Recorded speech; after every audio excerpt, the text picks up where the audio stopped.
Shalom, welcome to CFI India. We are excited to have you here. This message is being shared by Pastor Nikki Chadda and the topics mentioned on the screen below. Please watch till the end and may Adonai bless you all. Also to pray for our ministry. Praise the Lord. Thank you.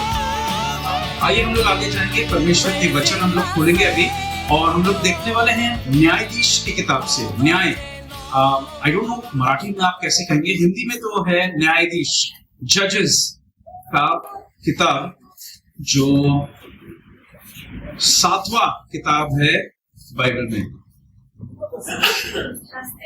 शास्ते, right, शास्ते का किताब हम लोग देखेंगे। मैं हिंदी में कहूंगा न्यायाधीश का किताब 6वां अध्याय। और यहाँ पे हम लोग आज देखने वाले हैं गिदोन के बारे में। अब मैं पूछना चाहता हूं आपसे, कितने लोग ने गिदोन के बारे में सुना है? प्लीज अपना हाथ दिखाइए। 1 2 3 4 5। ठीक है, कोई बात नहीं। ये कहानी ऐसा है, और ये बाइबल का कहानी है, सही कहानी है, सिर्फ कहानी नहीं है, लेकिन ये एक्चुअली ये घटना हुआ, वो हम लोग देखने वाले हैं। तो गिदोन एक ऐसा व्यक्ति था जो इजराइल देश का आदमी था। और ऑफ कोर्स आप देखेंगे बाइबल में, सारा बाइबल इजराइल के बारे में ही है। नए नियम में भी हम लोग देखते हैं इजराइल, और फिर बाकी राष्ट्र के लोग आ जाते हैं। तो पुराने नियम में हम लोग देख रहे हैं सारा इजराइल के बारे में है। और गिदोन एक ऐसा आदमी था जो इजराइल का व्यक्ति था, एक जवान आदमी था। जैसे यहाँ पे कई जवान लोग हैं, हम लोग सब जवान लोग हैं प्रभु में, आमीन। तो गिदोन ऐसा जवान आदमी था जो ऐसे समय में इजराइल में पैदा हुआ जब इजराइल के लोग कई चारों तरफ से उन लोग घेरे हुए थे अपने शत्रु से, और लोग उनके ऊपर बार बार वार कर रहे थे, हमला कर रहे थे, तकलीफ हो रहा था।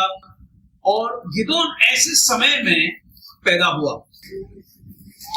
और हम लोग देखते हैं न्यायाधीश शास्त्र की किताब में 6वां अध्याय में, तो पहला वचन जब हम लोग देखेंगे तो यहाँ पे लिखा है कि इजराइल के लोग ने परमेश्वर के नजर में गलत किया, पाप किया, और उसकी वजह से परमेश्वर ने अलाउ किया, परमेश्वर ने जो उनके शत्रु थे मिद्यान के लोग, परमेश्वर ने अलाउ किया कि मिद्यान के लोग आए और उनके ऊपर राज करे। और यहाँ पे लिखा कि 7 साल के लिए मिद्यान के लोग ने उनके ऊपर राज किया, और बहुत कड़क तरीके से उन लोग ने राज किया वहां पे।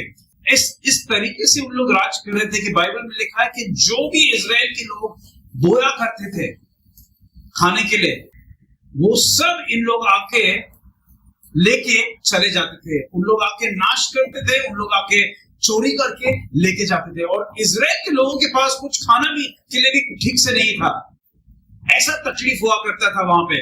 और इसलिए लोगों को अगर खाना होता था, खाना करने का प्रबंध बनाना था उनको, तो उन लोग छिप के उन लोग करते थे। बहुत ही डिफिकल्ट, मुश्किल का वातावरण था वहां पे। और अगर आप पढ़ेंगे मेरे साथ 6वां अध्याय 3 और 4 वचन, तो हम लोग को थोड़ा आइडिया आएगा कि वहां पे वातावरण कैसा था उस समय। तो कोई पढ़ने वाला है क्या हिंदी में या मराठी में? प्लीज। जब इजरायली बीज बोते तब तक मिद्यानी और अमालेकी और पूर्वी लोग उनके विरुद्ध चढ़ाई करके अज्जा तक छावनी डालकर भूमि की उपज नष्ट कर डालते थे। और इजरायलियों के लिए न तो कुछ भोजन वस्तु, और न भेड़ बकरी, और न गाय बैल, और न गहना छोड़ते थे।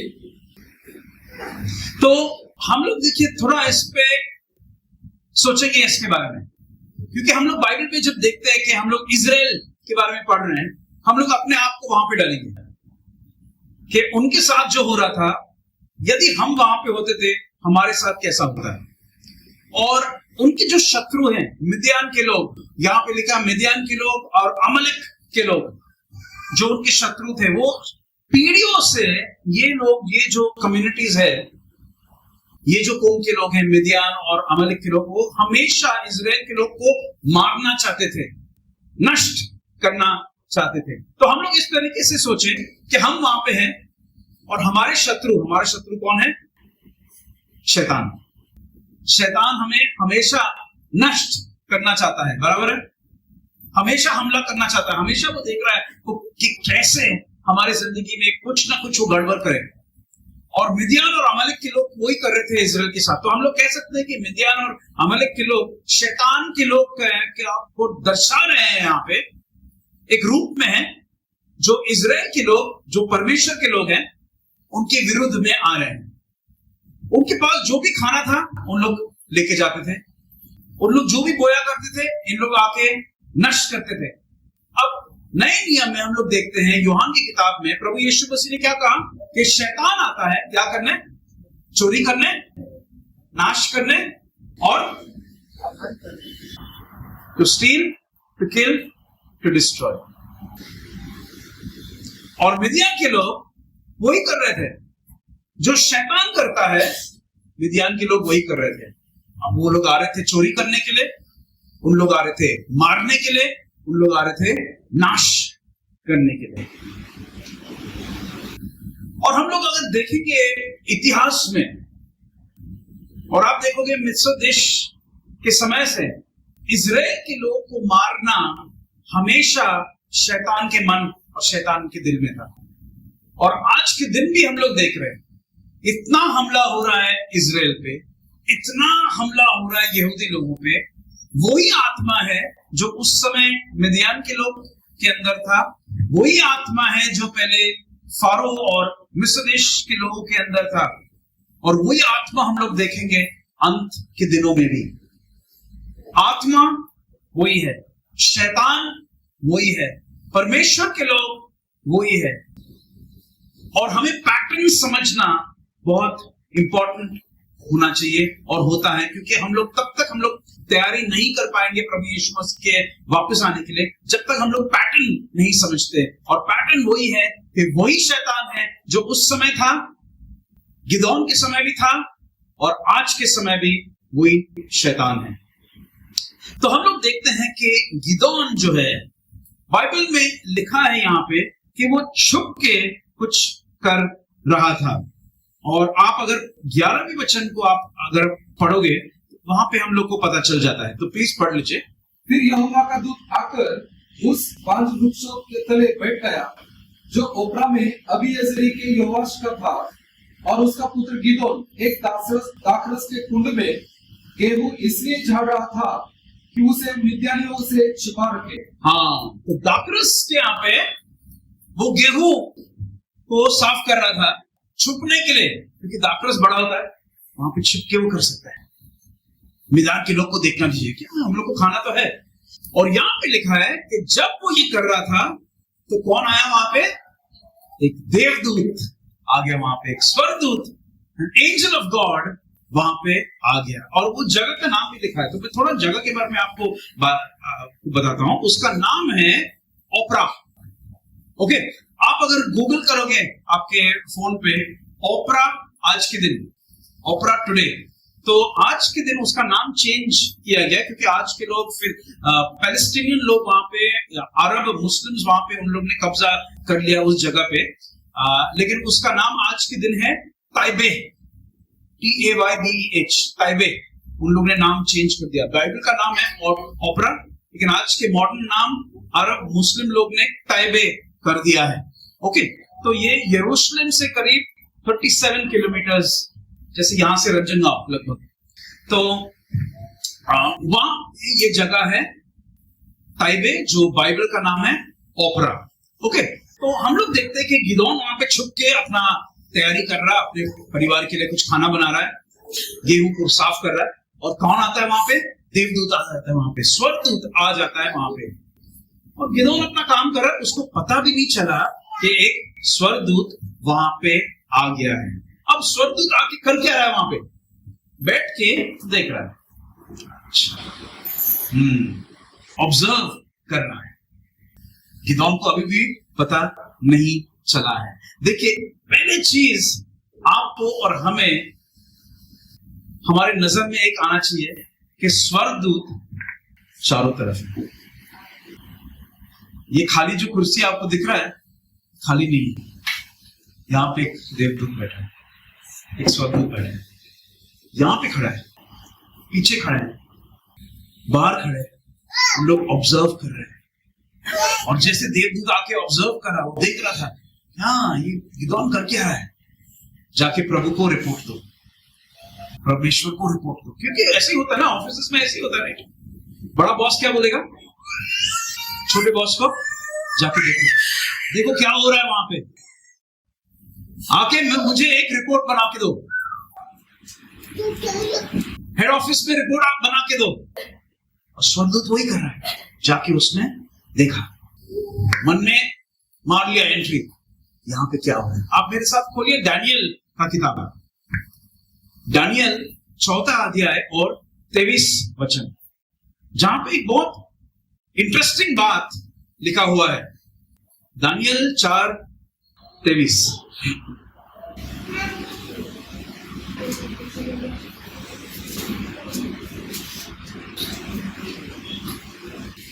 हाँ, हे राजा, तूने जो एक पवित्र पहरुए को स्वर्ग से उतरते। एक मिनट, ए राजा, दानियल बोल रहा है, राजा के साथ बात कर रहा है।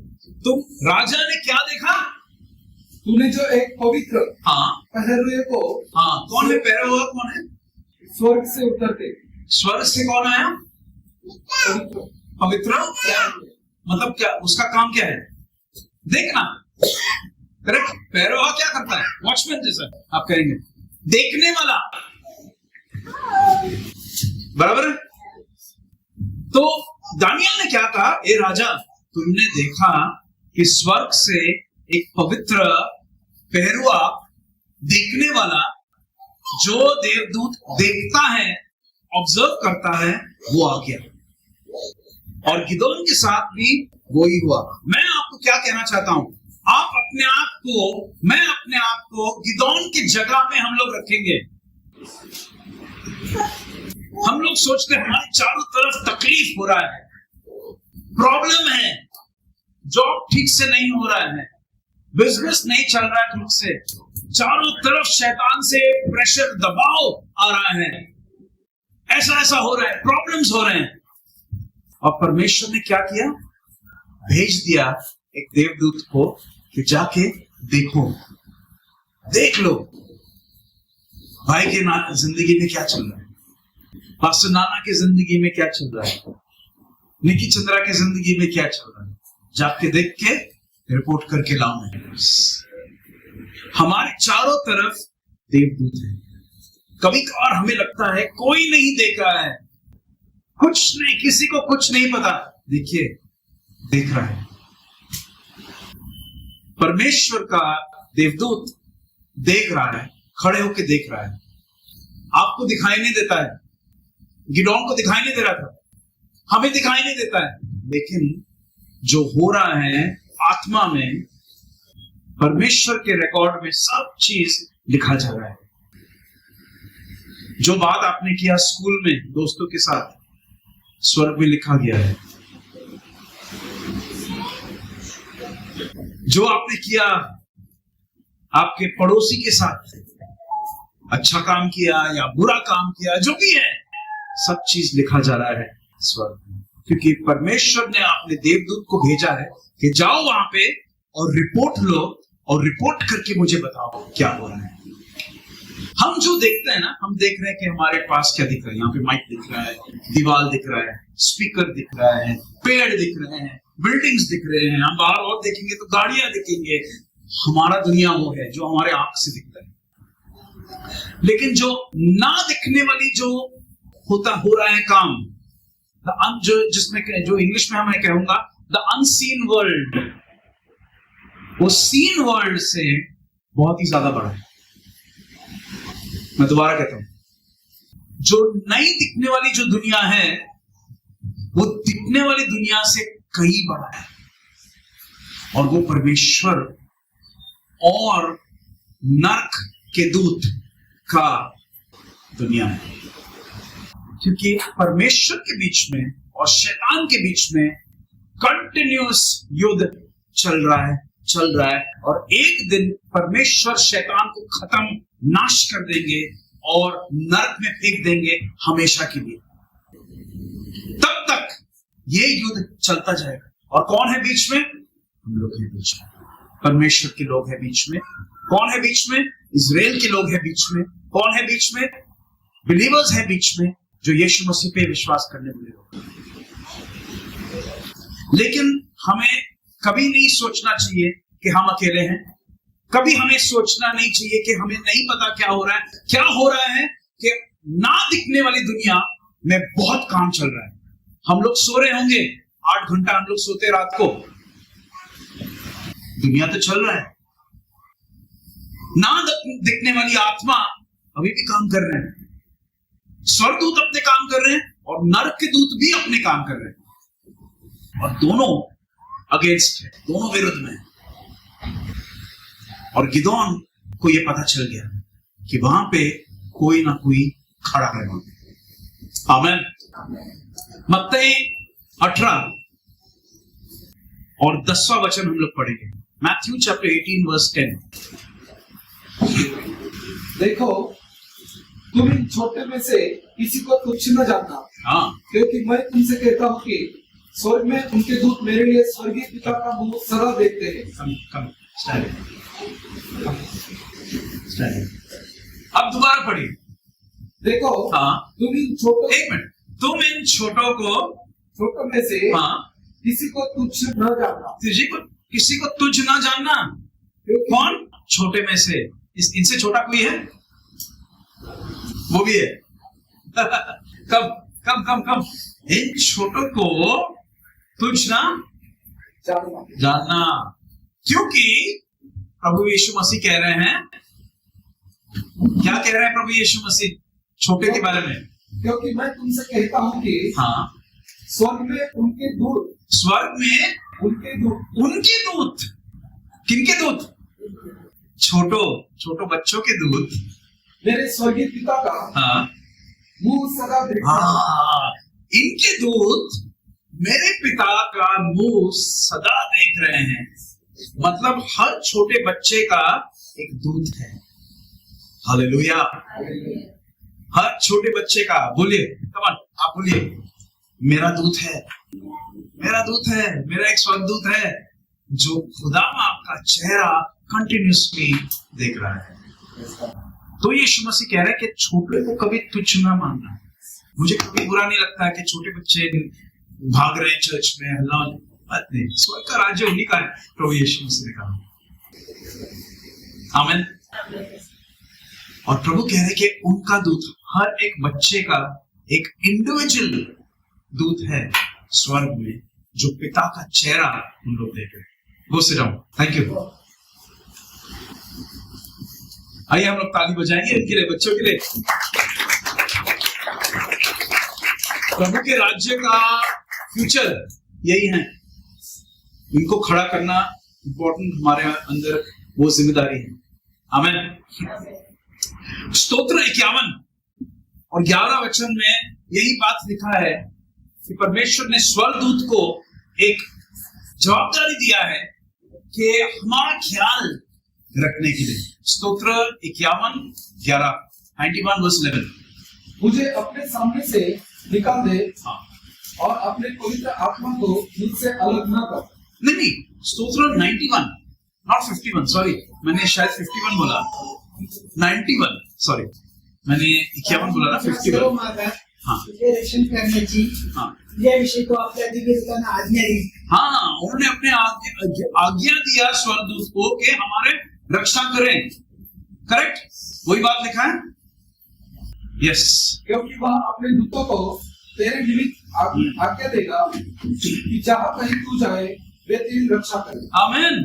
तो देखिए, हम लोग देखते नहीं है स्वर्गदूत को, लेकिन कंटिन्यूअसली परमेश्वर का स्वर्गदूत आपके चारों तरफ है, जो हमारा ख्याल रख रहे हैं और जो प्रभु को रिपोर्ट दे रहे हैं कि इन्होंने क्या बात किया, उन्होंने क्या गड़बड़ किया, उन्होंने क्या सही भी किया। तो देखिए, कभी ऐसा मत सोचने दे, अपने मन में ख्याल आने दो कि अरे कोई नहीं देख रहा है। स्वर्गदूत जरूर देख रहा है और रिपोर्ट दे रहा है ऊपर। उनका काम वही है। आमीन। 12वें वचन में हम लोग देखते हैं न्यायाधीश शास्त्र 6 अध्याय और 12 वचन में अब स्वर्गदूत बात करता है गिदोन के साथ। अभी सोचिए, एक मिनट पढ़ने के पहले अब सोचिए गिदोन क्या सोच रहा है। गिदोन छुप रहा है शत्रु से। गिदोन को वो नर्वस हो गया है, उसको पता नहीं क्या होने वाला है। शत्रु कहां से आएगा, हमारा खाना लेके जाएगा, मुझे मार डालेगा। वो छुप रहा है यहां पे, डरा हुआ है, डरपोक है। लेकिन स्वर्गदूत उससे क्या कहता है, देखिए। उसको यहोवा की दूत ने दर्शन देकर कहा, हे शूरवीर सुरमा, यहोवा तेरे संग है। हे सुरवा मतलब बलवान आदमी, स्ट्रॉन्ग मैन। अरे बाप रे, ये बेचारा डरपोक छिप के कुछ कर रहा है और स्वर्गदूत आके क्या कह रहा है, ये बलवान आदमी, हे सुरवा। इसको क्या लग रहा है, अरे इसको कुछ पता है कि नहीं, पागल है क्या ये, उसको पता है क्या क्या हो रहा है मेरे जिंदगी में। प्रॉब्लम ऐसा था। लेकिन आप सोचिए प्रभु की नजर से अभी, क्योंकि आप अपने आप को गिदोन की जगह में रखो। आपके चारों तरफ तकलीफ चल रहा है, आपकी जिंदगी में खुशी नहीं है, आपकी जिंदगी में प्रेशर है, हो सकता है कहीं ना कहीं तरीके से होता है। और स्वर्गदूत या कोई मनुष्य, परमेश्वर का दास, समझो पास्टर मानदाना आए आपके सामने, ए परमेश्वर के बेटे, आपको हाँ पास्टर आप मेरी टांग खींच रहे हो, इतना तकलीफ हो रहा है, जॉब नहीं है मेरे पास, इतना प्रॉब्लम्स हो रहे हैं, और आप बोल रहे हैं परमेश्वर का दास। काय का दास? गिदोन के मन में वही था। लेकिन परमेश्वर उनको एक्चुअली सामर्थ देना चाहते थे। इंग्लिश में कहेंगे he wanted to encourage him।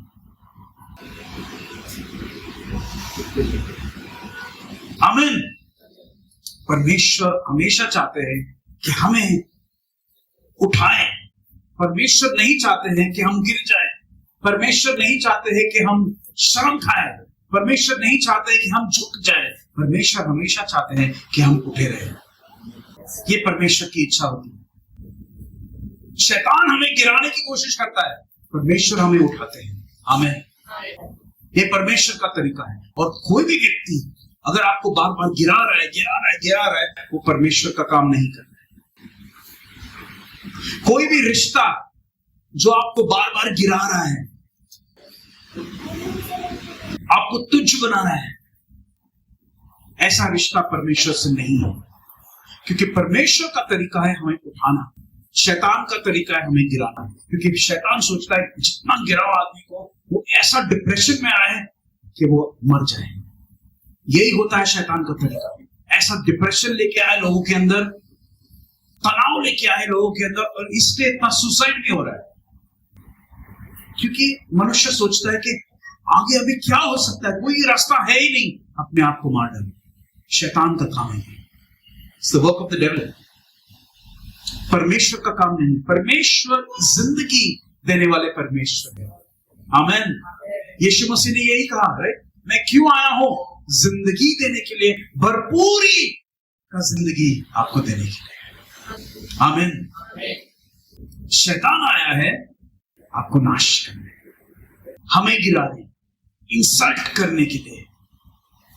परमेश्वर आते हैं हमें ऊंचा उठाने के लिए।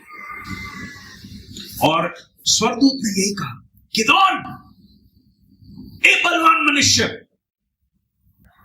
क्योंकि मुश्किल के समय में भी परमेश्वर हमें ऐसे नजर से देखते हैं कि हम बलवान लोग हैं।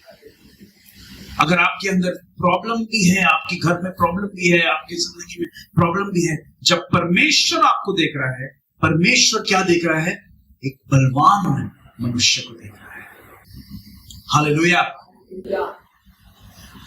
नीति वचन को अगर आप खोलेंगे ना, नीति वचन 13 अध्याय और 12 वचन, Proverbs chapter 13 verse 12। जब आशा पूरी होने में विलंब होता है, तो मन शिथिल होता है। हाँ, जब आशा पूरी होने में विलंब डिले होता है, मतलब टाइम लग रहा है, नहीं आ रहा है, तो क्या हो जाता है, मनुष्य शिथिल होता है, शिथिल या बीमार हो जाता है। बराबर है, दिल बीमार हो जाता है। और दिल जब बीमार हो जाता है ना, तो हम लोग डिप्रेशन, इसलिए लोग बीमारी में आते हैं, इसलिए लोग डिप्रेशन में आते हैं, इसलिए उनको तकलीफ होता है। क्यों? क्योंकि आशा कम होते जा रहा है, कम होते जा रहा है, खत्म होते जा रहा है। अगर किसी मनुष्य के जिंदगी को आपको खत्म करना है, बेस्ट तरीका है उनके अंदर से आशा निकालना। कोई आशा है ही नहीं, जीने का कोई मकसद ही नहीं, आदमी धीरे धीरे मर जाएगा, ब्रेन का फंक्शनिंग कम हो जाएगा, हार्ट का फंक्शनिंग कम हो जाएगा, धीरे धीरे आदमी चला जाएगा, क्योंकि आशा है ही नहीं। और जब तक आशा है हम लोग जिंदा है। एक कहानी है, एक एक्चुअली एक एक्सपेरिमेंट, कैसे कहेंगे एक्सपेरिमेंट को, ओके, तो कुछ साइंटिस्ट ने किया, उन लोग ने 2 चूहा को लिया और दोनों को उन लोग ने बांध दिया, लॉक किया एक जैसे एक पिंजरे में। एक को उन्होंने रखा एक अंधेरे कमरे के अंदर और एक को रखा जहां पे थोड़ा सा लाइट था। तो एक पूरा अंधेरा था और एक कमरे में थोड़ा सा लाइट था। और उन लोग आए फिर 2 दिन के बाद देखने के लिए कि क्या हुआ दोनों चूहों के साथ। दोनों चूहे मर गए, लेकिन जब उन लोग ने पोस्टमार्टम किया तो जो अंधकार में जो चूहा था वो इमीडिएटली मर गया, कुछ स्ट्रगल नहीं। लेकिन जो चूहा जो थोड़ा उजाला को वो देख रहा था, साइंटिस्ट ने नोटिस किया कि वो तड़प तड़प के मर गया। क्यों? क्योंकि उस चूहा के साथ उसके अंदर एक आशा था। वो थोड़ा सा प्रकाश को देख रहा था और प्रकाश को देख के उसको लगा कि मैं निकल सकता हूं यहां से। जिसके अंदर जो अंधकार के कमरे में था उसको लगा कोई आशा नहीं, खत्म, इमीडिएटली वो मर गया। और मनुष्य ऐसे ही है, हमारे अंदर परमेश्वर ने आशा डाला है, आमीन। लेकिन शैतान वो आशा को निकालने की कोशिश करता है। हमारे पास शायद हम लोग स्ट्रगल कर रहे हैं जिंदगी में, शायद कोई क्षेत्र में कोई प्रॉब्लम चल रहा है, कोई रिश्ते में प्रॉब्लम चल रहा है, कोई इकोनॉमिकली हमारे पास ठीक से प्रॉपर पैसा नहीं है, लेकिन हमारे अंदर एक आशा है कि कहीं ना कहीं ये दिन भी खत्म हो जाएंगे और हम लोग अच्छे दिन देखेंगे, आमीन। लेकिन जब आशा खत्म होता है जिंदगी का अंत आ जाता है। और शैतान का यही कोशिश रहता है। तो मैं क्यों कह रहा है भाइयों और बहनों, क्योंकि आशा रखना बहुत इंपॉर्टेंट है। आज हो सकता है स्ट्रगल ना हो आपकी जिंदगी में, कल अगर हो, आशा कभी खत्म नहीं होती, क्योंकि परमेश्वर हमें आशा दिलाते हैं, परमेश्वर हमारे आशा को और भी मजबूत करते हैं। शैतान हमारे आशा को खत्म करने की कोशिश करता है, आमीन। बाइबल में जो शब्द लिखा है यहाँ पे प्रोवर्ब्स में, इब्रानी में लिखा है यखाल, और इसका मतलब है जो हम लोग ने इंग्लिश में होप किया है, ट्रांसलेट हिंदी में आशा करके किया है, लेकिन जो यखाल जो शब्द है हिब्रू में, इब्रानी में, इसका मतलब है किसी चीज के लिए धीरज से रुकना, आमीन। धीरज से रुकना मतलब टाइम लग रहा है, इमीडिएटली जवाब नहीं मिल रहा है, लेकिन धीरज से जब हम लोग रुकते हैं कोई चीज के लिए, तो परमेश्वर हमें और मजबूत बनाते हैं, हमारा कैरेक्टर स्ट्रांग हो जाता है, हम लोग खड़े हो जाते हैं और हम लोग तैयार हो जाते हैं कि कोई भी चीज सामने आ जाए, हम लोग सामना कर सकते हैं उस बात को, क्योंकि धीरज बन गया हमारे अंदर। और आशा यही होता है। देखिए हमारे अंदर जो हम लोग विश्वासी लोग हैं, हमारे अंदर एक आशा है कि एक ना एक दिन प्रभु यीशु मसीह वापस आएंगे, है कि नहीं? आएंगे कि नहीं? आमीन। इस दुनिया पे हम लोग वो वापस आएंगे, प्रभु यीशु मसीह इस धरती पे उनके पांव आएंगे, वो फिजिकल तौर से वापस आने वाले हैं, इस धरती के ऊपर अपने राज्य को स्थापित करने वाले हैं। जो अभी सिर्फ आत्मिक रूप से चल रहा है परमेश्वर का राज्य, एक ना एक दिन शारीरिक रूप में उनका राज्य आएगा, प्रभु यीशु मसीह आएंगे वापस। ये विश्वासी के अंदर एक आशा है, आमीन। और ये आशा हमें तैयार करता है कि जब भी कुछ प्रॉब्लम आए हमारे सामने, हम लोग कहेंगे हमारा प्रभु आएंगे, आमीन। हम लोग निराश नहीं हो जाते हैं इसकी वजह से। चलिए हम लोग आगे जाएंगे। तो स्वर्गदूत ने क्या कहा गिदोन को? ए बलवान मनुष्य। अब हम लोग 13 वचन पढ़ेंगे। गिदोन का जवाब क्या था? गिदोन ने उससे कहा, हे मेरे प्रभु, विनती सुन, यदि यहोवा हमारे संग होता तो हम पर ये सब विपत्ति क्यों पड़ती? और जितने आश्चर्य कर्मों का वर्णन हमारे पुरखा ये कहकर करते थे, क्या यहोवा हमको मिस्र से छुड़ा नहीं लाया? वे कहाँ रहे? अब तो यहोवा ने हमको त्याग दिया और मिद्यानियों के हाथ कर दिया। अभी थोड़ा हंसी भी आता है, क्योंकि कभी कभार हम लोग भी ऐसे होते हैं। प्रॉब्लम चल रहा है, अरे प्रभु ने मुझे छोड़ दिया, तकलीफ चल रहा है, पास्टर आए हमारे पास, पास्टर साहब प्रभु ने छोड़ दिया हमें, प्रभु भूल गए हमें। बोलते कि नहीं हम लोग कभी कभार ऐसे बिलीवर्स बोलते हैं। आपने सुना ही होगा ऐसी बात, परमेश्वर ने छोड़ दिया, आप भी जाओ पास्टर, छोड़ो, कोई होप नहीं, कोई चांस ही नहीं है। गिदोन ने ऐसी बात कर रहा है। अब स्वर्गदूत सामने है, स्वर्गदूत कह रहा है बलवान मनुष्य। ये आदमी क्या कर रहा है? अरे यार, हमारे जिंदगी में प्रॉब्लम है, परमेश्वर ने हमें छोड़ दिया, कंप्लेन करते जा रहा है। और हम लोग भी ऐसे ही हैं। हमारे जिंदगी में प्रॉब्लम आता है, परमेश्वर हमें ऊंचा उठाने की कोशिश कर रहे हैं, और हम लोग क्या कह रहे हैं? परमेश्वर आपने हमें छोड़ दिया, पास्टर ने छोड़ दिया, चर्च ने हमें छोड़ दिया, सब लोग ने छोड़ दिया, बेचारे हम लोग कहीं पे नहीं सवाल पूछ रहे हैं कि क्यों हुआ और हम लोग क्या सीख सकते हैं। हम लोग सिर्फ कहते हैं, पास्टर साहब हमने तो सब ठीक किया, मैंने टाइप दिया चर्च में, मैंने सब कुछ किया, मैं आराधना में आता हूं, फिर भी ये क्यों हुआ मेरे साथ? ये क्यों ना हम लोग बार बार पूछते हैं, क्यों हुआ, कशाला? लेकिन हम लोग ये नहीं पूछते कि इससे हम क्या सीख सकते हैं। ये कभी नहीं कोई पूछता है। हमारे मन में सिर्फ ये सवाल है, क्यों हुआ? लेकिन एक बार पहले ये एक सवाल भी पूछो ना, परमेश्वर आप हमें क्या सिखाना चाहते हैं इससे? और जब भी कोई भी चीज होता है हमारी जिंदगी में, पहला सवाल यही होना चाहिए। हमारे परिवार में हम लोग यही करते हैं। बीमारी अगर आया, पहली चीज हम लोग कहते हैं, परमेश्वर ठीक है क्यों हुआ, लेकिन हम क्या सीख सकते हैं, हम कैसे अपने आप को इंप्रूव कर सकते हैं। हो सकता है हमने कुछ ठीक से नहीं किया, हमने अपना ख्याल नहीं रखा ठीक से, हो सकता है हमने गड़बड़ किया, लेकिन परमेश्वर हम क्या सीख सकते हैं ताकि हम लोग आगे बढ़ जाए। How can we improve? ये सवाल होना जरूरी है कि हम अपने जिंदगी को हम लोग देखें। हम लोग चारों तरफ के लोग को हम लोग दोष देते हैं। पास्टर ये हुआ क्योंकि शैतान का हमला आया मेरे ऊपर, पास्टर ये हुआ क्योंकि शैतान हमें गिराना चाहते हैं, बराबर है। लेकिन हम लोग बार बार शैतान को ही दोष देते रहते हैं, कभी अपने आप को देखते नहीं है। और अपने आप को देखना बहुत जरूरी होता है जिंदगी में, क्योंकि जब तक हम अपने आप को नहीं देखेंगे तब तक हम लोग आगे नहीं बढ़ पाएंगे। दोष देते रहे वो शैतान को जिंदगी भर। मेरे माँ बाप खराब थे, उन्होंने मेरे लिए कुछ किया नहीं, मेरा भाई खराब है, वो सब लेके गया हमारे प्रॉपर्टी को।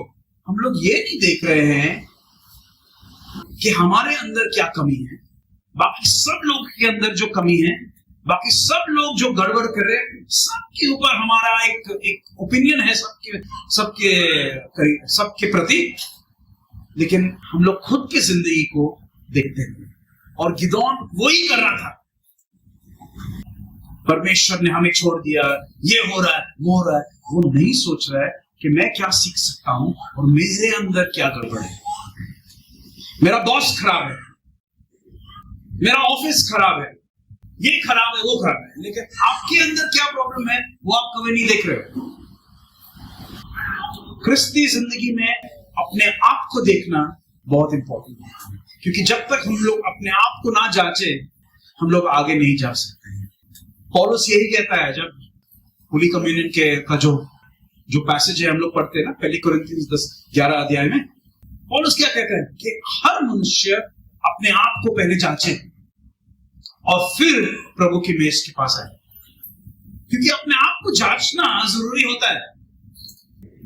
सबको हम लोग दोष दे सकते हैं, लेकिन हम लोग खुद को दोष देते नहीं। और हम लोग देखते हैं कि इजराइल के लोगों के साथ क्या प्रॉब्लम हुआ कि बार बार परमेश्वर अपने दास को भेज रहे थे कि अपने जिंदगी को तुम ठीक करो। अगर आप देखोगे यहाँ पे 8 से 10वें वचन में, तो हम लोग देखते हैं कि परमेश्वर ने बार बार अपने लोगों को भेजा वहां पे इजराइल के लोगों के पास, और परमेश्वर ने बार बार लोगों को कहा कि तुम अपने जिंदगी को संभालो, तुम अपने जिंदगी को ठीक करो, लेकिन लोग सुन नहीं रहे थे। और जब आपत्ति जब आ गई तो उन लोग ने नहीं सोचा कि हम लोग ने खुद एक दरवाजा खोला कि शैतान अंदर आ गया। शैतान से आया हमला बराबर है, लेकिन दरवाजा ने किसने खोला?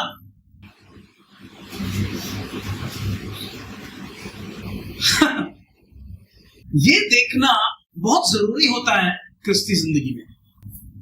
परमेश्वर तो आएंगे, परमेश्वर हमें ऊंचा उठाएंगे, लेकिन जब तक हम लोग एक सबक ना सीखेंगे ना, हम लोग बार बार वही चीज करते जाएंगे। और इजराइल के लोग के साथ ज्यादा करके यही प्रॉब्लम हो रहा था। अभी सारे लोग इजराइल में खराब नहीं थे, लेकिन मैक्सिमम लोग वही गड़बड़ में, वही साइकिल में हम लोग जा रहे थे। गड़बड़ करो, फिर सॉरी बोलो, परमेश्वर ठीक कर रहा था, दोबारा गड़बड़ करो। सबक नहीं सीख पा रहे थे उन। और गिदोन के साथ भी वही हो रहा था कि उन्होंने अपने आप को नहीं जांचा। उन्होंने सिर्फ कहा कि देखो प्रॉब्लम्स हो रहे हैं, परमेश्वर ने मुझे छोड़ दिया, वगैरह वगैरह। और अब परमेश्वर आए थे वहां पे ये चीज को ठीक करने। देखिए, जब परमेश्वर आते हैं वो सिर्फ यहाँ पे हमें विजिट नहीं करते, क्योंकि परमेश्वर हमें सिर्फ ये बताने की कोशिश करे कि देखो तुम बहुत अच्छे हो, तुम बहुत भला हो। आजकल हम लोग को आदत हो गया लोगों का बड़े बड़े टेस्टिमनी सुना कि देखो मैं प्रेयर में था, परमेश्वर ने आके ये किया मेरे साथ, मैं बड़ा आदमी हूँ। बाप रे, कितना बड़ा परमेश्वर का दास, इतना बड़ा प्रॉफिट है ये।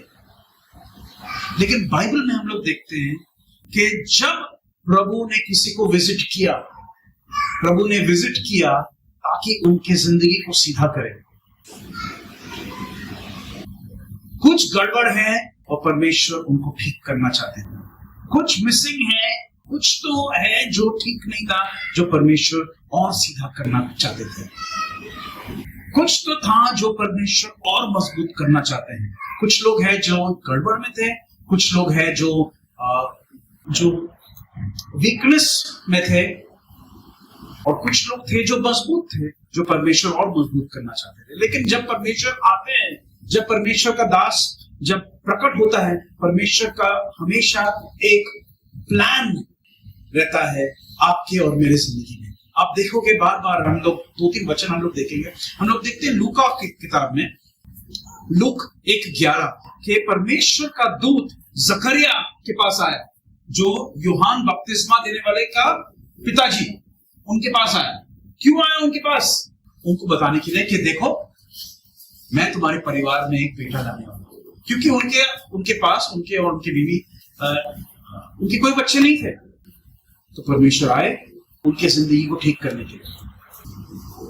राइट? फिर हम लोग देखते हैं उत्पत्ति की किताब में, उत्पत्ति 21:1, परमेश्वर ने सारा को एक वादा दिया था, तुम्हारा खुद का बेटा होने वाला है, लेकिन वो हुआ नहीं। और परमेश्वर आए वहां पे ठीक करने के लिए। परमेश्वर क्यों आए? कुछ ठीक करने के लिए वहां पे। हम लोग उत्पत्ति 28 वचन देखते हैं, 28 और 13, 28 अध्याय और 13 वचन में देखते हैं कि परमेश्वर याकूब के पास आया। याकूब उस समय भाग रहा था अपने भाई से, क्योंकि उसका भाई उसको मारना चाहता था, और याकूब भाग रहा था वहां से। परमेश्वर आया वहां पे। उस रात को परमेश्वर आया उनके पास, परमेश्वर ने बात किया उनके साथ, क्योंकि परमेश्वर उसको स्ट्रेंथन करना चाहते थे, उनको सामर्थ देना चाहते थे कि देखो तुम डरो मत, मैं तुम्हारे साथ हूं। परमेश्वर हमेशा आते हैं कोई मकसद से। परमेश्वर ऐसे नहीं आते हैं कि हमें दिखाने के लिए कि तुम बड़े बहुत ही बड़े बहुत ही धन्य इंसान हो। परमेश्वर आते हमारे पास एक मकसद से, क्योंकि परमेश्वर कुछ करना चाहते हैं हमारी जिंदगी में, कुछ ठीक करना चाहते हैं, या हमारी जिंदगी के द्वारा किसी लोगों के पास वो आशीष लेके जाना चाहते हैं। तो हम ये ना सोचे कि सिर्फ परमेश्वर आ रहे हैं हमारे साथ एक बैठ के तंदूरी खाने के लिए। परमेश्वर आ रहे हैं हमारे साथ कुछ करने के लिए, हमारी जिंदगी में कुछ ठीक करने के लिए, या हमारा इस्तेमाल करने के लिए दूसरे लोगों की जिंदगी में कुछ आशीष लेके आने के लिए। आमीन। और परमेश्वर आए, स्वर्गदूत आया गिदोन के पास कुछ ठीक करने के लिए। और अगर आपकी जिंदगी में कोई स्वर्गदूत आ रहा है कुछ ठीक करने के लिए, आमीन। हम लोग और एक घटना देखेंगे बाइबल की, और वो है पहले सामुएल में, पहले सामुएल 3 अध्याय। और यहाँ पे हम लोग देखते हैं कि राजा दावीद, उस समय वो राजा नहीं था, ये राजा बनने के पहले दावीद, और वो शाऊल से भाग रहा था। आपको शायद पता होगा, आपने शायद पढ़ा होगा इसके बारे में। तो जब वो शाऊल से भाग रहा था तो वो फिलिस्ती लोगों के साथ जाके वो रह रहा था कुछ समय के लिए। अब फिलिस्ती लोग इजराइल के लोग के शत्रु थे। शत्रु के पास गया, शत्रु के बीच में वो रहने लगा, और एक समय आया कि फिलिस्ती के लोग शाऊल और इजराइल के लोग के साथ हम लोग युद्ध में गए। और राजा दावीद ने, उस समय राजा नहीं था, दावीद ने क्या कहा, फिलिस्ती लोग के पास वो गया और कहा कि मैं आपके साथ आऊंगा और इजराइल के लोग के साथ मैं झगड़ा करूंगा। सोचिए ये क्या हो रहा है। अपने आप को बचाने के लिए वो इतना नीचे गिर गया कि वो कह रहा है कि फिलिस्ती लोगों के साथ मैं आपको मदद करूंगा अपने लोगों को मारने के लिए। क्या परमेश्वर खुश थे क्या उसमें? नहीं थे। फिर भी परमेश्वर का कृपा था उसकी जिंदगी में कि वो नहीं गया युद्ध में, क्योंकि फिलिस्ती लोग ने उसको ट्रस्ट नहीं किया। उन्होंने बोला नहीं, तुम जाओ अपने घर में रहो, हम लोग अपना युद्ध खुद लड़ेंगे। जब वो आया अपने घर में वापस, बाइबल में लिखा है कि तब तक अमलेक के लोग ने आके उसके घर को टोटली लूट लिया, सब सामान ले लिया उन्होंने, उनकी बीवियां, उनके बच्चे तक भी लेके उन लोग गए। और बाइबल में लिखा है कि जब दावीद और उनके साथ जो सेना के लोग थे, उन लोग आए, उन लोग ने देखा अरे क्या हुआ हमारे साथ, आपत्ति आ गई। और उन लोग इतने क्रोधित हो गए कि बाइबल में लिखा है कि उन लोग दावीद को मारने वाले थे, पत्थर से उन लोग मारने वाले थे। क्यों? क्योंकि उनको पता था कि दावीद के गलत निर्णय की वजह से ये सब हुआ है। ये बात है। और फिर बाइबल में लिखा है, प्लीज आप पढ़ लीजिए पास्टर, पहला सामुएल 30 अध्याय और 6वां वचन।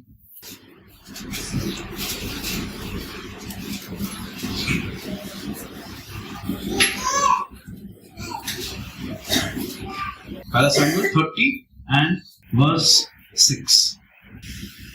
और दाऊद बड़े संकट में पड़ा, क्योंकि लोग अपने बेटे बेटियों के कारण बहुत शोकित होकर उस पर पथराव करने की चर्चा कर रहे थे। हाँ। परंतु दाऊद ने अपने परमेश्वर यहोवा का स्मरण करके हियाव बांधा। पर दावीद ने परमेश्वर का स्मरण किया। क्या किया उसने? उसको याद आया कि देखो मेरे वजह से ये तकलीफ आया है यहाँ पे, मैं अपने आप को परमेश्वर के साथ वापस जोड़ दूंगा, मैं अपना रिश्ता को वापस ठीक करूंगा परमेश्वर के साथ। और जब उसने किया तब परमेश्वर का सामर्थ वापस आ गया उसके अंदर। देखिए जब आपत्ति आती है, रोना धोने से अच्छा हम अपने आप को परमेश्वर के साथ ठीक करें। आमीन। और दावीद ने यही किया। ठीक है, गलती हुआ, सबसे गलती होता है, दावीद से भी गलती हुआ, लेकिन जब उसने पहचाना अपनी गलती को, दावीद ने इमीडिएटली करेक्शन कर लिया। और ये है फर्क दावीद और बाकी लोगों के बीच में। हम लोग क्या करते हैं ना, हम लोग एक्सक्यूजेस बनाते हैं, रीजंस बनाते हैं, ये हुआ इसके वजह से मैंने ये किया, इसने मेरे ऊपर वार किया तो मैं भी उनके ऊपर मैंने वार किया, उसने मुझे गाली दिया तो मैंने उनको 10 गाली दे दिया। हम लोग सब वजह ही बनाते रहते हैं।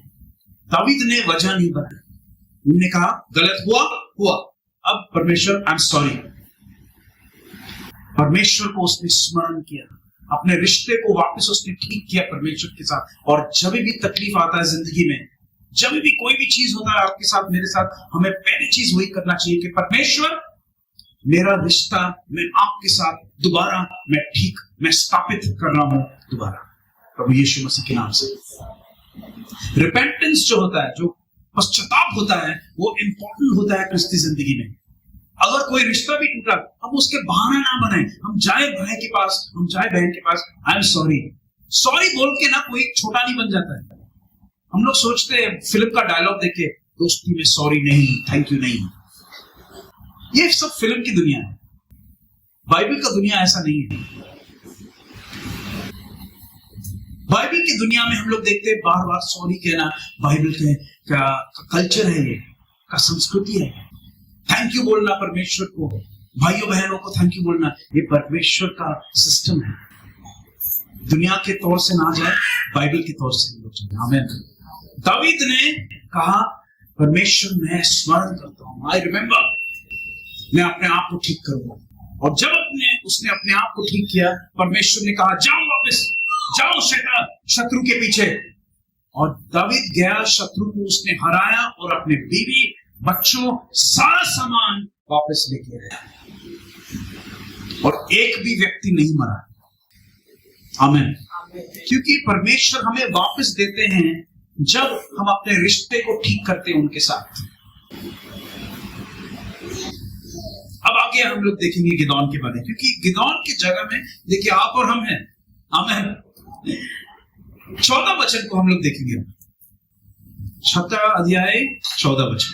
तब यहोवा ने उस पर दृष्टि करके कहा, अपनी इसी शक्ति पर जा और तू इस्राएलियों को मिद्यानियों के हाथ से छुड़ाएगा। एक मिनट पास्टर। अब गिदोन, अब स्वर्गदूत गिदोन से कह रहा है, हे बलवान मनुष्य। गिदोन कह रहा है क्या बात कर रहे हो, हमारे अंदर हमारे देश में इतना तकलीफ चल रहा है, परमेश्वर ने हमें छोड़ दिया, हम ये सब तकलीफ में हैं, और आप बलवान मनुष्य बोल रहे हो। आपको कुछ समझदारी है कि नहीं? क्या बात कर रहे हो, मेरे टांग को आप खींच रहे हो। स्वर्गदूत क्या जवाब देता है, जाओ यही सामर्थ में जाओ और इजराइल का छुटकारा करो। ये आदमी बोल रहा है यार मेरे ऊपर आपत्ति आ गई है, और स्वर्गदूत कह रहा है जाओ इजराइल का छुटकारा करा दो। अब आगे देखिए क्या होता है। उसने कहा, हे मेरे प्रभु विनती सुन, मैं इजराइल को कैसे छुड़ाऊं? देख मेरा खून मनुष्य में सबसे कमल है, फिर मैं अपने पिता के घराने में सबसे छोटा हूँ। अभी मैं गिदोन, ये स्वर्गदूत क्या बोल रहे हो? मैं गरीब आदमी, मैं अपने घर में सबसे छोटा, मेरा परिवार सबसे गरीब, मेरा घर इतना छोटा, और आप कह रहे हो इजराइल को छुड़ाओ, आप कह रहे हो हिंदुस्तान में जागृति लेके आओ। मैं कैसे करूं ये स्वर्गदूत? आपको कुछ पता है कि नहीं? क्या आप गरीब का नाम आप खींच रहे हो? हम लोग ऐसे ही बात करते हैं, और गिदोन एग्जैक्टली वही कर रहा था जो आप और हम करते हैं। स्वर्गदूत कह रहा है जाओ, तुम्हारे अंदर सामर्थ्य है। क्या स्वर्गदूत काय का सामर्थ्य? मैं गरीब आदमी, अभी पता नहीं है। स्वर्गदूत कह रहा है सामर्थ, और ये कह रहा है गरीब। इसमें गरीबी का क्या है पता नहीं, लेकिन ये एक बीमारी है हम लोग के अंदर। कुछ भी ना पास्टर, हम गरीब आदमी हैं। गरीब आदमी के घर पे आप चाय नहीं पियोगे। ये गिदोन भी यही कर रहा था, यही कर रहा था। स्वर्गदूत कह रहा है जाओ सामर्थ में, तुम्हारे अंदर सामर्थ है, बलवान आदमी। बलवान आदमी कह रहा है नहीं, मैं गरीब आदमी हूं, मेरा घराना बहुत छोटा घराना है, मेरा पिता का घर कुछ नहीं है। गरीबी के बारे में कौन बात कर रहा है यहाँ पे? स्वर्गदूत कह रहा है तुम्हारे अंदर सामर्थ है। फिर स्वर्गदूत ने क्या जवाब दिया, आगे देखिए। यहोवा ने उससे कहा, हाँ, निश्चय मैं तेरे संग रहूंगा, हाँ, इसलिए तू मिद्यानियों को ऐसा मार लेगा हाँ। जैसे एक मनुष्य को। आमेन। तो परमेश्वर ने क्या जवाब दिया? परमेश्वर ने यही जवाब दिया कि अच्छा तुम गरीब हो, चलो मैंने तुम्हें 1 लाख रुपए दे दिया। पैसे का कोई जवाब नहीं हो रहा यहाँ पे, पैसा का कोई बात ही नहीं हो रहा यहाँ पे। गिदोन बात कर रहा है गरीबी के बारे में, परमेश्वर कह रहा है मैं तुम्हारे साथ हूं। आमेन। गरीब अमीर परमेश्वर के नजर में कुछ नहीं, परमेश्वर कह रहा है मैं तुम्हारे साथ हूं, बस उतना ही आपको चाहिए, आपको और कुछ नहीं चाहिए। बड़ा बैंक बैलेंस, बड़ा गाड़ी, कुछ फायदा नहीं। परमेश्वर आपके साथ है, बस उतना ही चाहिए। और स्वर्गदूत ने गिदोन को वही कहा, तुम जाओ, पैसे का मत सोचो, मैं तुम्हारे साथ हूं। तुम्हारे अंदर सामर्थ है और यही सामर्थ में तुम जाओ। परमेश्वर हमें क्या कह रहे हैं? तुम्हारे अंदर अभिषेक है, पवित्र आत्मा का सामर्थ है तुम्हारे अंदर, जाओ, डरो मत। अगर आप सोच रहे हो आज के दिन कि हमें कुछ करना है प्रभु के लिए, मुझे कुछ बढ़ाना है काम मेरा, कैसे करूं, क्या करूं, परमेश्वर आपको जवाब दे रहे हैं मैं तुम्हारे साथ हूं। आमीन। Don't worry, don't think about money, मैं तुम्हारे साथ हूं। परमेश्वर ने, मैं इंग्लिश में कहूंगा, God has invested his presence into our lives. परमेश्वर ने एक इन्वेस्टमेंट डाला है, वो है उनकी उपस्थिति आपके अंदर, मेरे अंदर, हम लोग सबके अंदर। और वो कोई छोटी चीज नहीं है। हम लोग इन्वेस्टमेंट करते हैं, गोल्ड ले लेंगे, शेयर्स ले लेंगे। परमेश्वर का इन्वेस्टमेंट क्या है? परमेश्वर का इन्वेस्टमेंट है अपने आत्मा को आपके अंदर और मेरे अंदर डालना। हालेलुया। और परमेश्वर कह रहे हैं वो सामर्थ में आप जाओ। प्रभु यीशु मसीह ने क्या कहा? सारा अधिकार मुझे दिया गया है, अब जाओ। प्रभु यीशु मसीह ने नहीं कहा कि मैं तुम्हें एक ब्लैंक चेक दे रहा हूं, अब जाओ दुनिया में। प्रभु यीशु मसीह ने कहा सारा अधिकार मेरा है, अब तुम जाओ, अधिकार में जाओ, उनके सामर्थ्य में जाओ, पवित्र आत्मा की क्षमता में जाओ। और परमेश्वर के दास, परमेश्वर के स्वर्गदूत ने गिदोन से वही कहा, छोड़ दो ये सब बातें, ये गरीबी, ये आपत्ति, ये तकलीफ, तुम्हारे अंदर जो अभिषेक है, जो सामर्थ्य है, वो काफी है तुम्हारे। आमीन। 1 यूहन्ना 4:4 में क्या लिखा है? 1 जॉन 4:4, तुम्हारे अंदर जो है उसमें ज्यादा सामर्थ्य है दुनिया में जो है उससे ज्यादा। आमीन। Greater is he that is in you than he that is of the world. पढ़ लीजिए प्लीज। 1 यूहन्ना 4:4। हे बालकों, तुम परमेश्वर के हो और तुमने उस पर जय पाई है, क्योंकि जो तुम में है वह उस संसार से जो संसार में है बड़ा है। आमीन। हमारे अंदर जो है, आपके अंदर जो है, वो है, कौन है? पवित्र आत्मा। यस, परमेश्वर, पवित्र आत्मा, दुनिया को बनाने वाले परमेश्वर आपके अंदर, मेरे अंदर है। और उनके अंदर जो सामर्थ्य है दुनिया के सामर्थ्य से कई ज्यादा बड़ा है।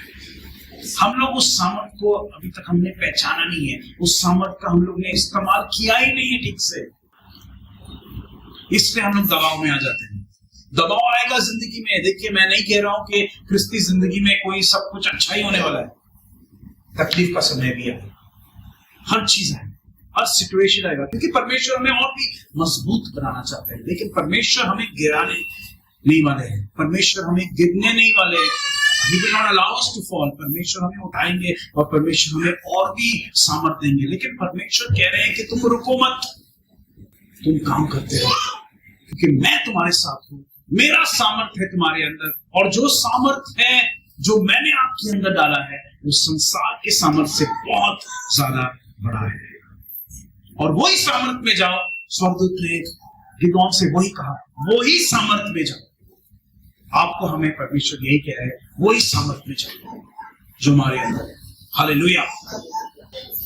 और फिर हम लोग देखते हैं कि गिदोन ने कहा कि ठीक है, मुझे एक चिन्ह दो, मैं खाना पका के लेके आता हूँ, कोई स्वर्गदूत को खाना देता है?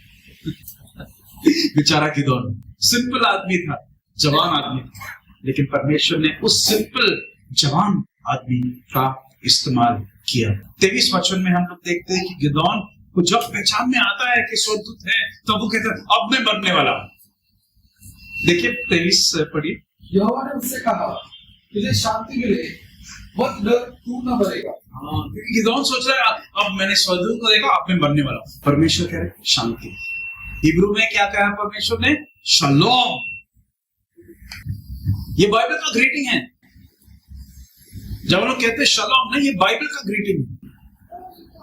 प्रभु यीशु मसीह ने ऐसी बात किया लोगों के साथ, शलोम, शांति तुम्हारी जिंदगी में, भरपूरी तुम्हारी जिंदगी में। और स्वर्गदूत ने गिदोन को वही कहा, मत डरो, तुम्हारी जिंदगी में शलोम। और फिर गिदोन ने वहां पे एक वेदी बनाया। वहां पे कोई उसने मूर्ति नहीं डाला था, देखिए गलत काम नहीं किया उसने, वहां पे वेदी बनाया, क्योंकि वेदी जो जगह है वो प्रार्थना की जगह है।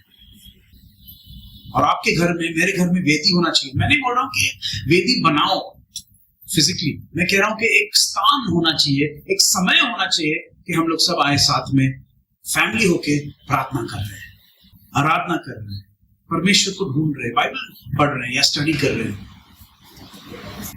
वो होता है परमेश्वर को स्मरण रखना। वो एक घर में एक तौर से एक वेदी हमने बना दिया, और वो बनाना जरूरी है क्योंकि गिदोन ने याद रखा कि यहाँ पे स्वर्गदूत आए थे, परमेश्वर का दास, परमेश्वर का सेवक, परमेश्वर का मैसेंजर यहाँ पे आए हमसे बात करने के लिए, हमें सामर्थ देने के लिए। और अगर आप आगे पढ़ोगे ना, आज के दिन नहीं लेकिन कोई और दिन आप पढ़िए, नहीं तो घर पे जाके पढ़िए, पूरी कहानी को पढ़िए।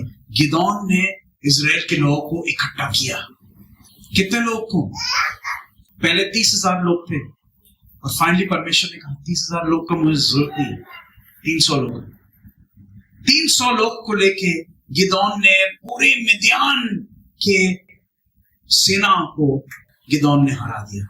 ये जो बेचारा गरीब आदमी, अपने परिवार का सबसे छोटा, जो डर रहा था, छुप रहा था, अब परमेश्वर के सामर्थ्य में जाके उसने विजय पाई। आमीन। और ये है परमेश्वर का तरीका। हालेलुया। परमेश्वर हमारी जिंदगी में शलोम, शांति घोषित करना चाहते हैं। परमेश्वर हमें उठाना चाहते हैं, परमेश्वर हमारी इस्तेमाल करना चाहते हैं। हालेलुया। और याद रखिए, वही आत्मा जो इजराइल को आज के दिन तकलीफ दे रहा है, वही आत्मा बिलीवर्स को तकलीफ दे रहा है, विश्वासी लोगों को नष्ट करने की कोशिश कर रहा है। लेकिन हम उस आत्मा को पहचाने, हम इजराइल के साथ खड़े रहें, हम इजराइल के लिए प्रार्थना करें, और हम लोग सारे विश्वासी लोगों के लिए प्रार्थना करें जो हमारे शहर में, हमारे स्टेट में, हमारे देश में है। क्योंकि शैतान वही है। और हम लोग प्रार्थना करें कि जो लोग के अंदर आशा ना हो, परमेश्वर एक नई आशा लेके आए ये साल में, आज के दिन, और हम लोग आगे बढ़े वही सामर्थ्य में। हमें कोई अनॉइंटिंग, हमें कोई भी प्रॉफिट के मीटिंग में भाग के जाने का जरूरत नहीं है। वो प्रॉफिट हमें बताओ कि प्रभु क्या कह रहे हैं। प्रभु ऑलरेडी आपको कह रहे हैं, मैं तुम्हारे साथ हूं, मेरा सामर्थ्य है तुम्हारे अंदर, तुम जाओ वही सामर्थ्य में और तुम जीत लोगे। हालेलुया। एक टेस्टिमनी देके मैं खत्म करूंगा। बहुत साल पहले 1998 की बात है शायद, हमारे फैमिली में एक तकलीफ, प्रॉब्लम हुआ, और मेरे पेरेंट्स के ऊपर किसी ने एक गलत केस स्टार्ट किया, गलत कोर्ट केस स्टार्ट किया। एक्चुअली उन लोग ने हमारे घर से कुछ चेक्स चोरी किया था जो ऑलरेडी साइंड थे, और फिर उन लोग ने भर के उसको डिपॉजिट किया बैंक में, और फिर हमारे ऊपर उन्होंने 420 का ये स्टार्ट किया केस। एकदम फॉल्स केस था। और हमारे पिता ने कहा कि जब तक केस चल रहा है तब तक मैं प्रीचिंग नहीं करूंगा। मैं बाइबल रख दिया उन्होंने। परमेश्वर में एक हाथ में केस और एक हाथ में बाइबल में लेके नहीं जा सकता। और हम लोग एक मीटिंग में गए, एक YMCA में मीटिंग में था। आई थिंक गिडियंस बाइबल गिडियंस जो डिस्ट्रीब्यूट करते हैं ना, उनका मीटिंग था। और मीटिंग होने के बाद हम लोग 4-5 लोग खड़े थे और एक आदमी आया मेरे पिताजी के पास और उन्होंने कहा कि पास्टर साहब आप मेरे चर्च में आइए। बोला कौन सी चर्च है? पाषाण में एक चर्च है, आप हमारे पास वहां पे आए और आप मैसेज दो। तो बातचीत किया और हम लोग 2 मिनट घूम के फिर वापस आए वहां पे। फिर ढूंढ रहे इस आदमी को, नहीं मिल रहा है, नहीं मिल रहा है। ऐसा पूरा नाम दिया, उसने पता दिया। फिर हम लोग गए लोगों को पूछे कि ये पास्टर जो यहाँ पे था, कहाँ पे था वो, कहाँ पे है? नहीं है। हमने ऑर्गेनाइजर्स को पूछा और ऐसे नहीं कि 1000 लोग वहां पे थे, करीब 40-50 लोग ही थे वहां पे बस। ऑर्गेनाइजर्स को पूछे कि ऐसे ऐसा पास्टर कहाँ पे थे, कहाँ पे चला गया? वो बोला ऐसा कोई आदमी है ही नहीं। बोला नहीं, ऐसा बोला पाषाण। बोला पाषाण में तो कोई चर्च है ही नहीं हमारे रिकॉर्ड्स में। हम लोग घर आए, बात कर रहे थे और फिर हमारे ध्यान में आया परमेश्वर ने एक स्वर्गदूत को भेजा था हम लोग को इनकरेज करने, क्योंकि डैडी ने कहा मैं प्रीच नहीं करूंगा और वो आदमी ने क्या कहा, आके कहा आप हमारे यहाँ चर्च में आओ और प्लीज प्रचार करो। परमेश्वर क्या कर रहे थे? उठा रहे थे। जो आदमी डिप्रेशन में था, परमेश्वर कह रहे थे उठ जाओ, समय आ गया उठने के लिए। परमेश्वर ने एक स्वर्गदूत को भेजा। आमीन, हालेलुया। और एक बार हम लोग का स्वर्गदूत के साथ एक थोड़ा एनकाउंटर हुआ। एक बार करीना और हम जा रहे थे हाईवे पे, बॉम्बे पुणे हाईवे पे, और अचानक से इतना अंधकार आया वहां पे, इतना अंधेरा था। रात का शायद 12 या 1 बजे रात को था और करीना भी बहुत नर्वस हो गई।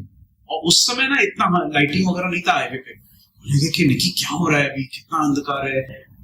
और अचानक से हम लोग ने एक बड़ा सा लाइट को देखा, इतना बड़ा, मतलब 100 फीट जैसा हो गया। और वो लाइट कंटिन्यूसली आ रहा हमारे गाड़ी के साथ। देख रहे तो कहने लगा निकी तुम देख रहे हो? हाँ देख रहा हूं। और जब हम लोग आए टोल नाके पे, अचानक से वो लाइट बंद हो गई, क्योंकि तब तक लोग थे वहां पे। और हमने कहा परमेश्वर ने एक स्वर्गदूत को भेजा।